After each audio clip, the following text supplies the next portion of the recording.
Minute. That was an excellent talk. So I thought that, so I think like Swaratika, I thought that Minit would present cases and I would do the literature. So all my slides you have already used. I'm thinking I'll just come up and say thank you very much and go.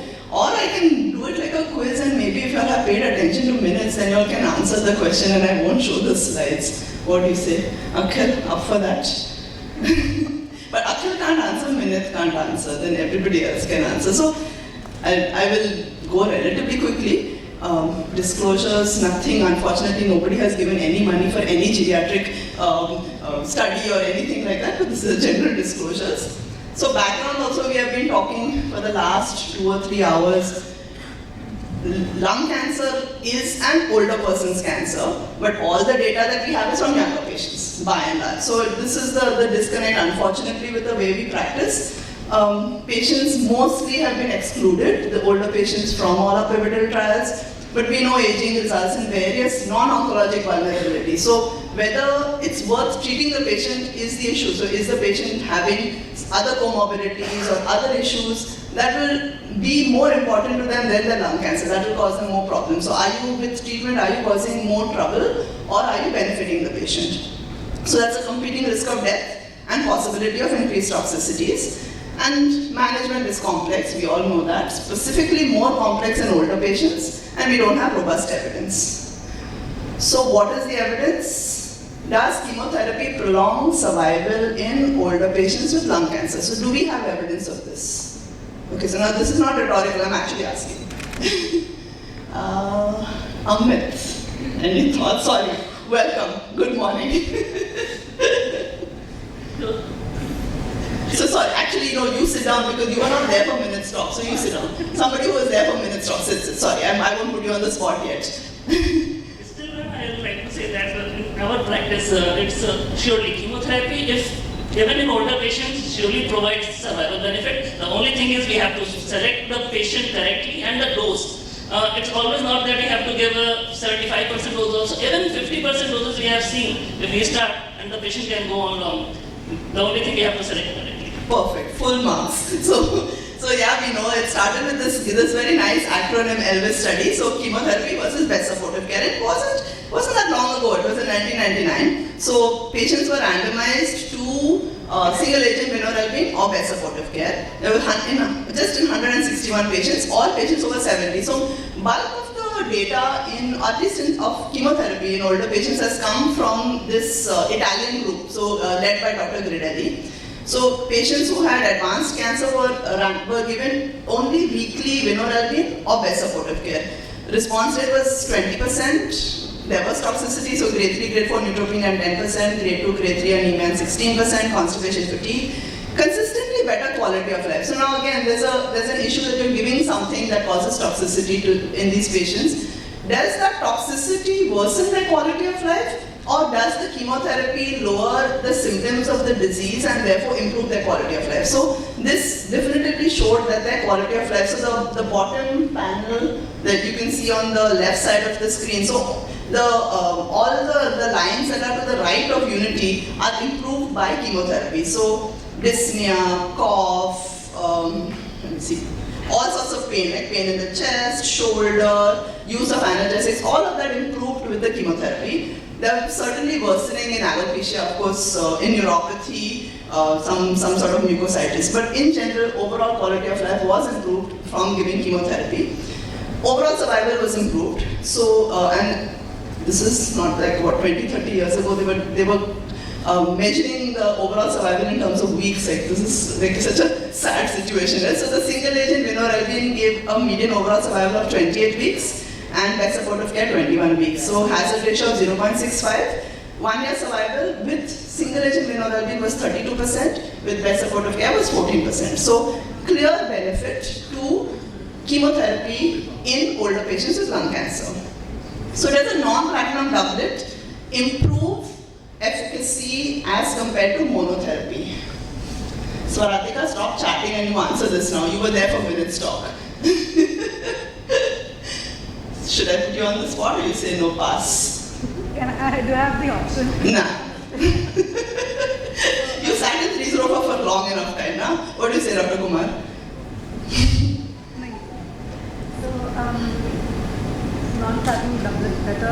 chemotherapy. No, it's not. Because I was wondering whether I should talk about cisplatin versus carboplatin, but if it's not platinum, it's not. It's not very good. Perfect. Full marks. I tell you, all our ex-residents have been so well trained. I'm so appreciative. Okay, you're next. Don't laugh. I know you have been faculty for many years, but for us, all of the students will always, I'm sorry. So yeah, this was answered by Miles study. So monotherapy versus non-platinum doublet, again done by the Italian group. So in that, they had used monotherapy of either vinorelbine or gemcitabine, or a combination of the two. So either vinorelbine, gemcitabine, or the combination, vinorelbine plus gemcitabine. So they found that the combination of two non-platinum chemotherapy agents did not increase the response rate, did not increase progression-free survival, did not increase the overall survival, but what did it increase? Toxicities. So certainly you're only adding problems, you're not adding any kind of benefit. So non-platinum doublet does not improve efficacy but increases toxicity in older patients with lung cancer. No difference in quality of life. So platinum doublet is a platinum doublet better than monotherapy in an older patient with lung cancer? We'll go to the real students, Aditya or Shrikant, and either of you. Yes, ma'am. Yes, good. So yes, 100%. So 100 minute, I think the full marks goes to you. Your talk was like, you killed it. Yes, so it does. So this was answered by IFCG 0501. So monotherapy versus platinum doublet. So here again the monotherapy was the same. So it was either vinorelbine or gemcitabine. And the doublet was carboplatin, 3v3 carboplatin, but weekly paclitaxel. So patients were randomized. So this was a big study, 451 patients 70 to 89 years. And the platinum doublet significantly increased the toxicity. So neutropenia was increased, febrile neutropenia was increased, asthenia was increased, and 4.4% of the patients had treatment-related deaths. But it significantly improved the median overall survival. So you can see on the survival curve that the median overall survival in the platinum combination was 10 months, whereas the patients who received single agent vinorelbine or gemcitabine had a median overall survival of 6 months. So very significant prolongation in survival from a platinum doublet in these older patients with lung cancer. At 1 year, the patients who received the platinum doublet had a survival of almost 45%, whereas in the single agent it was 25%. So then, Minit had discussed this as well. So this was a systematic review of chemotherapy in older patients with lung cancer. And they included patients who were 70 years and older. And they included RCTs that was specifically designed for older patients with lung cancer, or other RCTs that had a pre-planned analysis for the older patients. They included 51 trials. So they found that non-platinum monotherapy versus non-platinum combination led to a lower response rate, no improvement in OS or PFS. Where the platinum combination versus non-platinum combination led to better response, better survival in both OS and PFS, but more toxicity. So they concluded that in patients who are 70 years and older, who had advanced non-small cell lung cancer without significant comorbidities, if the patients are platinum eligible, then please go ahead and give a platinum doublet, because as compared to a non-platinum doublet, you will increase the survival as well as, however, be cautious because you will increase the toxicities. If the patient is platinum ineligible, then a non-platinum combination or a single agent chemotherapy, both are relatively equivalent. So that you have to decide patient to patient. Quality of life data was unfortunately not available. It was available only in 5 trials, so they did not report that in the meta-analysis. So safety and efficacy of IOs. I think we have gone over this fairly in detail. So in the individual trials as well as prospective trials, a lot of the patients who have been included, because these are more contemporary trials, a lot of the patients have been older. And doing post-hoc analysis, it does not appear that there is any difference in the efficacy for patients who are younger as compared to patients who are older. So if you focus on the right side of the forest plot, so overall, age less than 75, age over 75, very similar, not at all any difference. And again, and for individual trials as well, the efficacy appears to be similar. What about each individual trial? So this was Keynote 189. The median age of the patients included in the trial was 65. So really, by and large, this data is applicable for older patients. Overall, definitely the addition of pembrolizumab, we all know, to improved efficacy. In the forest plot, patients who were over 65, maybe a little bit less efficacy, but certainly efficacy as compared. So addition of pembrolizumab to chemotherapy certainly improved survival as compared to chemotherapy alone. For patients with squamous as well, similar. Median age of the patients recruited in the trial upfront was 65. And in the forest plot as well, these patients appear to derive benefit. Minute has gone over this data. This was our data of the use of immune checkpoint inhibitors. So we found again in our patients that older patients as compared to younger patients appear to derive similar efficacy and similar toxicities. This was the prospective elders study. So this on the top, so you can see this was the purpose of the elder study was to evaluate prospectively patients whether they had similar efficacy and safety, because there is this concept of immune senescence in older patients. So has anybody heard that word, or Srikanth, any?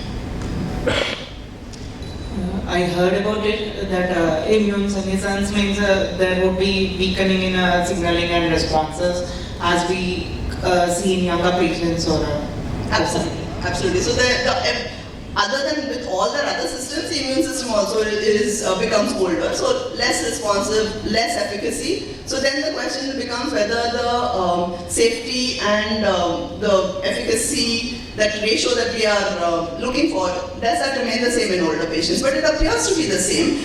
So on the right side, you can see the safety data, and look at the p-value. So that they have looked at a lot of the safety, but all grade immune-related toxicities, grade 3 to 5, toxic deaths, discontinuation, use of immunosuppressants, requirement of hospitalization, all of this looks the same. So whether the patient is older or younger, really no difference in the safety or in the efficacy of immune checkpoint inhibitors. So targeted therapies, again this was led by Akhil Kapoor, this has been shown by Minute, no difference. So we had, Akhil, you want to go over this quickly, or? Covered in detail in Vinny's talk as well. Yeah. So we didn't find differences in the outcomes in the patients, in older patients. We also classified patients as young old and old, 61 to 69 and 70 and above. The only thing was more of hematological toxicity and more of diarrhea. These two we should be cautious, and other things are similar. Absolutely agree. So what are the guidelines? So all of this is the individual data. Do we have guidelines for this? So ASCO guidelines recently updated patients without driver mutations as well as with driver mutations, and they talk about histology-based, PD-L1 based, molecular drivers based, but there is absolutely not a single mention of older patients. So no, not in patients who do not have drivers, or in patients who have drivers. So ASCO does not address this at all. So this is a bit of a lack and a surprise. Europe and India seems to be doing better in terms of guidelines. So this is the Pan-Asian ESMO guidelines. And they do mention at the bottom, so if you can see, so patients who are older, they do recommend carboplatin-based combination chemotherapy for fit older patients over the age of 70 with PS 0 to 2. If patients are older but not eligible for doublet, they recommend single agent chemotherapy. So these are our Indian guidelines led by Dr. Kumar, and our Indian guidelines also do address this fact. So we can take pride in the fact that we are a bit more comprehensive than the ASCO guidelines. So here as well, similar recommendations. So patients who are fit can receive a platinum-based doublet. Patients who are not fit, perhaps consider single agent chemotherapy. So this was the editorial. So again, just to reiterate, so a fit older patient who has non-squamous, non-small cell lung cancer, treatment of choice would be Pem-Carbo based. For a fit older patient with squamous, non-small cell lung cancer, you can do carbo with either Pacli, nab-paclitaxel or gemcitabine. If the patient is not so fit, go ahead with single agent chemotherapy. And for all of these patients, if they are affordable and eligible for immunotherapy, then please go ahead and add immunotherapy.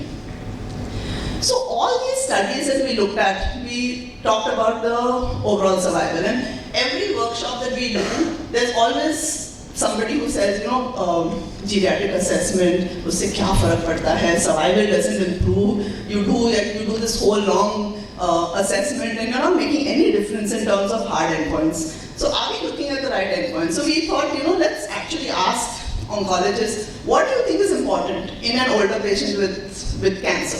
So not just lung cancer, but any kind of cancer. And when you're treating and you're delivering chemotherapy, what is important? So is it quality of life? Do you think that survival is the only important endpoint, or is quality of life, is toxicity important? So surprisingly, we found that only 0.5% of oncologists, we had surveyed I think some 400 or 500 oncologists. Predominantly they were medical oncologists, but there were maybe 10% were radiation, 10% were surgeons. Predominantly Indian, so 86% were India, but small smattering of people from Europe and Africa, Australia, Asia, Middle East, Latin America. So this is a fair representation of what people everywhere think. And we asked in terms of prolongation of survival versus improvement in quality of life versus a decrease in toxicity. So what do you rate? So we kept prolongation of survival as a base. So is it as important all the others, or is it less important? And only 0.5% of the oncologists surveyed thought that quality of life and toxicity were less important than prolongation of survival, and that's prolongation of survival is the most important. So 99.5% of people surveyed did think that quality of life and toxicity was at least as important or more important. Now again, this is like a paternalistic way of practicing medicine, right? What do we think? But more importantly is what does the patients think? So we had surveyed these about 400 consecutive patients in our geriatric clinic. And in the curative setting or in the palliative setting, we asked them, what is important to you? If you could be guaranteed a prolongation of survival, but with tremendous toxicity or the chance of losing independence, is that still, do you want to take treatment at any cost? So in the curative setting, 61% said they wanted complete cure, regardless of what it entailed. But in the curative setting as well, 30% of patients said that they would prioritize quality of life and they would prioritize symptom relief over prolongation of survival. In the palliative setting, certainly the vast majority said that they prioritized quality of life, immediate symptom relief. 14% in the palliative setting said that they wanted prolongation of survival regardless of the toxicity. So this is the importance of making a shared decision. So you would make your decision regarding therapy differently based on what your patient wants and what the family wants. So it's important to discuss this. So how do we integrate the geriatric assessment in older patients with lung cancer? So this was the SOGR trial that was covered a little bit, actually in fair detail, by Minit as well as by Swaratika. Right? So the purpose of this was patients with lung cancer over the age of 70 who had a decent performance status, so PS 0 to 2, and in the first line setting, the question was, does doing the geriatric assessment and then based on the results of the geriatric assessment deciding the treatment, will that impact their outcomes? So they randomized patients to the geriatric assessment arm or the standard treatment arm. In the standard treatment arm, patients receive therapy based on their performance status as well as their age. So if they were younger, so below 75, and good performance status, so PS 0 or 1, they received histology-based, platinum-based combination. This is a little bit older study, so IO was not part of it. So if they had non-squamous, they received PEM-carbo. If they had squamous, they received GEM-carbo. If they were older, so over the age of 75, or PS was 2, then they received single-agent docetaxel. The patients who got randomized to the geriatric assessment arm, based on the results of the geriatric assessment, they were divided into whether they were fit, vulnerable, or frail. If they were found to be frail on the geriatric assessment, they received best supportive care. If they were fit, then they had similar treatment, so histology-based platinum combination chemotherapy. If they were vulnerable, they received single-agent docetaxel. So this was actually a negative study. So based on this, making a treatment decision based on the geriatric assessment did not lead to any change in their survival outcomes. But it did lead to a small decrease in toxicity. So patients, and there were a fair number of patients in the geriatric assessment arm who received best supportive care. Despite that, despite receiving best supportive care, they did not have any, overall there was no difference in the survival. So that, and this is a theme that we see more and more in the geriatric studies. So lowering the therapy in patients who are vulnerable or frail overall does not impact or lead to a marked decrease in survival. So although this was published as a negative study, actually it really proves the point. So based on your geriatric assessment, you decide whether you want to give single agent or full dose or best supportive care, and eventually you're not going to impact on their survival, but you are going to decrease toxicity. So what's the way forward? This was a study again that Minit had talked about. So at TMH, and we are trying to understand whether giving upfront, regardless of the geriatric assessment, giving upfront lower dose chemotherapy in these older patients, will that impact on the overall outcomes as well as their quality of life and toxicity? So patients who are 60 years and over with NSCLC, who are planned for first-line palliative intent therapy, no driver mutation, ECOG PL0 to 2, and adequate organ function. They are randomized 1:1 to it's a very simple and pragmatic study. So full dose versus decreased dose. And the decreased dose is just 25% dose reduction in the chemotherapy. They can receive IO based upon affordability and accessibility, but that is full dose. So we started it in April of this year. So far we have recruited 14 patients. And again, both of the arms have been considered standard of care. So this is what we are doing in the clinic, right? You see an older patient, some patients you dose reduce upfront, some patients you give full dose. And that's really based on a little bit of an arbitrary decision. So here we are trying to see whether that actually can be streamlined. So both of these arms are considered standard arms. So I invite any of you who has an interest, please join us. We can do this at more centers than just TMH. So I'll conclude that in older patients with lung cancer, palliative chemotherapy prolongs survival, no question about that. The biological age should be evaluated rather than the chronological age. A multidimensional geriatric assessment aids in decision making and lowers toxicity. In fit patients and fitness decided based on the geriatric assessment, the therapy is similar in an older patient as compared to a younger patient. It includes histology-directed therapy, immunotherapy, and/or targeted therapy. In a frail patient, we have to individualize therapy, and shared decision making, particularly regarding the goals of treatment, is of paramount importance.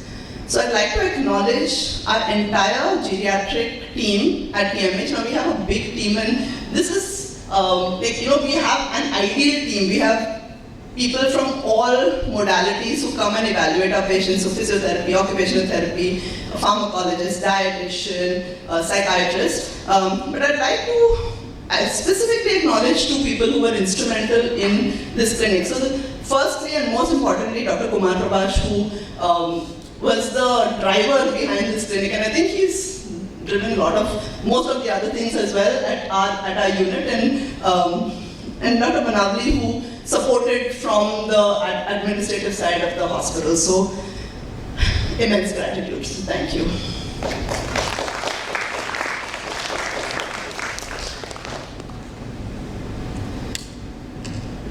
More than enough of geriatric discussion, or anyone has any more questions? Go ahead. So the answer was no, then not more than enough. In the days to come, when the immunotherapy is going to be feasible and more affordable, would best supportive care be a thing of the past? So it is a good question, but I don't know the answer to that. Now, when immunotherapy first came, we thought that this is the panacea, right? This is the answer to everything. So PS3, PS4 patients, whatever we used to be giving, because they're giving something. Then we found that really maybe that's not the best way to do things, and patients who are PS3 and PS4, they don't have enough enough of survival and they are not able to derive the benefit. So rather you're again delivering toxic therapy. So I think certainly as medicine advances, the paradigm will change. But the basic, whatever we have learned fundamentally that, PS3, PS4 patients may not benefit, that may remain. But I don't know, famous last words, maybe we will evaluate that when that great day comes and we have it as generics and everybody's able to afford it. I don't know. Any comments, Dr. Kumar? Or? What was the question now? You were chatting. So Aditya asked that when IO becomes generic and is affordable, then will it change and then should we be giving anyone BSc? Okay. There was one study and there was a study which compared not BSc, that compared, and they had included BS3 patient also in that. But it is good to see the details that got published very recently. Unfortunately, they had said patients who are unfit for platinum-based chemotherapy, and then they have given single-agent chemotherapy. So there was no patient of best supportive care. But it did show that immunotherapy did better, but majority patients were not PS3-4. So I was looking for, there are more PS3-4 patients, then that may help us decide better. Clinics we have used it.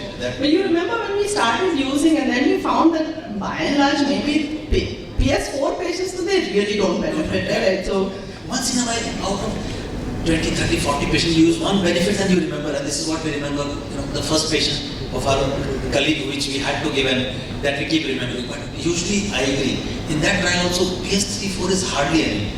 You can say it's a safe drug to give, but it's not TKI. TKI is different. Your PS3-4 patient, TKI you give, not only without TKI, we give a bit more than TKI also, like mutation positive patient I'm talking about. Now that is different. Mutation negative IO, safer is okay, efficacy wise, very questionable. Yesterday the session happened, Dr. Shintan Joshi had presented, I don't know if he's here, and this was his exact topic, immunotherapy in poor PS patients. And there was actual benefit. Okay. I mean, like Sir said, the PS4 was not included. I think they're included PS2. So poor PS was 2 and 3? Yes. But there's a catch, the same trial. Yes. No, catch is a trial, this was at our center also. So it was not only PS2, 3. That was Atizo, right? Yes, but the catch was platinum unfit. So majority patient represented is platinum unfit, and then we infer that it is PS3. So what you're saying, and there's a data in literature also. PS2 data was analyzed at our center, and that is there in public domain. Looks like something it does. To go to 3 and 4, and my feeling is why it doesn't happen, and most likely it doesn't benefit. Most likely, you can give it; it's safe. That's perfectly fine. But because it doesn't give that time. TKI in 1 week you see the responses, and then the body has a chance to recover. Here it looks like body doesn't get a chance to recover by the time in case there is efficacy. So I do agree with the interpretation of PS3-4 with that trial, maybe not the best way to interpret. No, and I think global trials PS2 is considered part of the poor PS. Here, by and large, our patients are PS2. All our trials we include PS0 to 2. Majority was PS2. I agree. That is another thing to learn from those kind of trials, that PS2 many times we argue that give all aggressive and then to go into giving compromised treatment or no treatment. So PS2 also looks like there's a broader range the way I'll evaluate and the way Swaratika will evaluate. Any other comments, questions? Ashay, आपको कुछ कहना है? One last one. Yes, ma'am. So regarding that poor PS, we have our own analysis from our own unit itself. PS3 patients versus PS0 to be included in the subgroup. PS2 definitely median PFS was low, but as expected, as sir told, out of 25 patients, one might get some significant benefit, and that patient we remember. That is the main thing, and we need to counsel and let the patient decide, because as you highlighted, it is we need to do shared decision making. So accordingly, the decision needs to be taken. Perfect, absolutely agree. So thank you. I think we have overshot. My apologies, but thank you everyone.